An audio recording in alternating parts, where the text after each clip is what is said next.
Hi guys, Pan Man here against some decent kids. Doubles match for you. I'm going to do a commentary. I was originally going to do a live comp, but I thought, no, I've actually got something interesting to talk about because I was at work today and something cropped up into my mind. I'll explain that in a minute. Just quickly brief outline on the gameplay. It is a dubs match. I think it was second map. We won first map. It was pretty close. I can't remember what map it was. I think it might have been Plaza. Yeah, it was Plaza.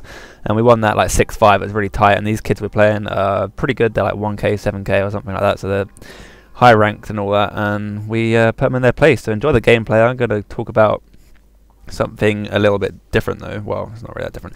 But what I was thinking at work today, I was sitting in the staff. If you don't know already, I work in a school as a teaching assistant. And I was listening to some of the other teaching assistants. Like, I'm literally the only male teaching assistant in the entire faculty. There's like 25 of us or something, and they're all women.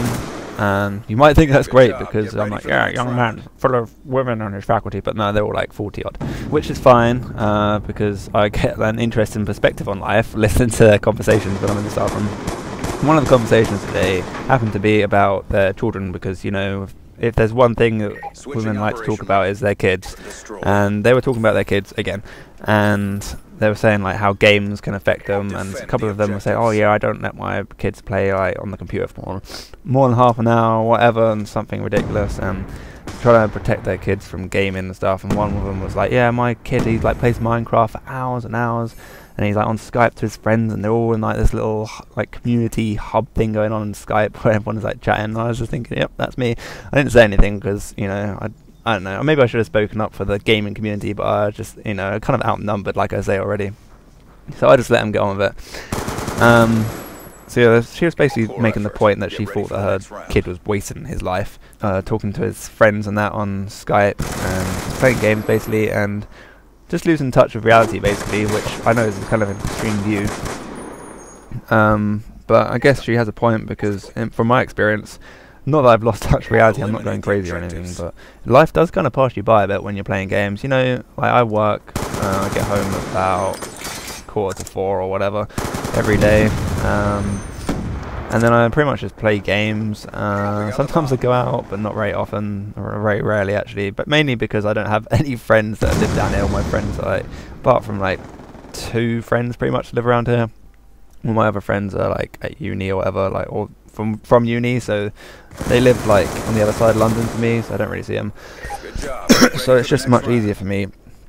It's the easy option for me just to play games because it passes time, I enjoy it and whatnot. But it's important, I think, to try and get some variety going. Like, I make videos out of my games, so that's like a creative aspect, I suppose, and a bit of variety. I also like playing badminton. I do that once a week or maybe twice a week now because I seem to be playing matches just about every week as well. And I also like study some science stuff just to keep me sane and keep me fresh thoughted. Fresh thought? That's not a word. That's not an expression. Fresh for science lessons when I'm at school. Because yeah, sometimes the kids will catch you out of a question. You're like, what? But yeah, so it's good to keep up to scratch with that. But no, I'm going off topic a little bit here, but well, not really. I'm just trying to explain to you some of the things that I do in my life, which doesn't revolve around gaming. And now I'm probably giving the impression that I'm some saddo that just plays games all day. But take away the saddo, I'm not that sad. I do play games quite a lot, but there you go. That's just way of life. And I think the women at work were kind of exaggerating the negatives of gaming, and they forget about the positives because there are positives in gaming. One of the positives, for example, is it puts you in a different world, a different perspective on things. It enables you to do things that you wouldn't be able to do. Obviously, you're not going to go around shooting people unless you're a maniac or an actual soldier, and I don't think even the soldiers even do that in real life. In fact, I know they don't. Obviously, they do shoot people, but they don't go around in like little search and destroy maps on some tiny little map and just shoot each other, try and plant bomb targets and stuff and capture flags. It's just ridiculous. So it does put you in a place where you would never be able to go before. By the way, it's a really nice play from this guy just sitting in the corner. I was sort of shouting at my teammate there to check his corners, like, clear it out properly next time. But anyway, back on to topic. Positives of gaming from my personal experience. is yeah, it puts you in a different world, and that kind of helps you as well if you're feeling a bit down. You know, everyone gets a little bit depressed sometimes, and yeah, like for example, when I was in my third year of uni, I wasn't particularly happy with certain things.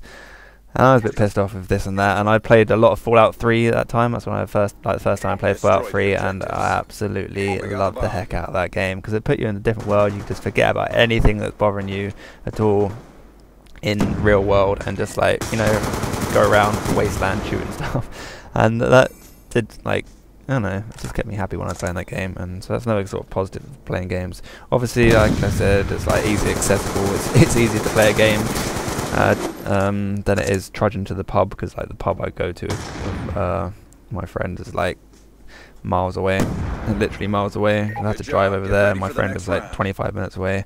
So by the way, I'm talking about my friend. It's ex-Cavs right here. He's playing the game with like friends with him in real life as well. So but yeah, it's just a bit of a pain going out. So it's another positive of playing games is that you can just do it because it's easily accessible. And obviously, probably one of the main reasons I play games, especially Call of Duty anyway, obviously not Fallout 3, is the competitive element. Obviously there's no competition in Fallout 3, but yeah, just the competition element in Fallout 3 in Call of Duty is why most of us play it, probably just to, you know, to be the best, even though none of us are the best. Who is the best? There's no such thing. Everyone could be anyone at the end of the day.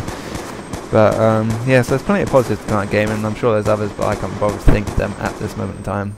And a lot of the women at work are like worried about, like, and I know it's in the media a lot as well, especially around England sometimes. I don't know about the rest of like Europe or America, wherever you are watching this, but it's a very popular thing in newspapers and things to have a slag off at gaming, saying, oh, people are addicted to gaming, and it results in people doing mass murder because they kill people in their games, and then they get like, they turn psycho because they play these games. But clearly you have to have something pretty wrong with you in the first place to go and murder a bunch of people just because you've done it in a game, and that's a bit crazy. But I think some people just worry about that anyway, just because the media hypes it up, like they like hyping everything up.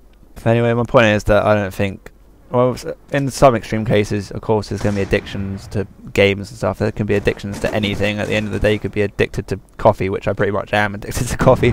But what I'm trying to say is I could easily go a whole week, 2 weeks, or whatever without playing a game. In fact, I've done it before.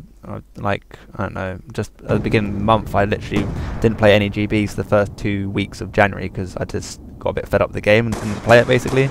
So it's not like I'm addicted, and I'm sure it's not really the same for you either. You're probably not addicted either, but it's just, you know, just because you play it a lot doesn't mean it's a negative thing like some people will have you believe. So don't believe in all this propaganda about gaming being an addiction or whatever. Just enjoy yourselves, go into a different world, have a good bit of competition, kill some people, shoot them in the head, get some double kills, and win the game like that. Maybe make some videos out of it too, like I have done. So anyway, I hope this sort of disjointed commentary has been of some interest to someone out there. If it has, then please leave me a like. If it hasn't, then go away. I never want to see you again. Haha, just joking. I'll see you later. Bye bye.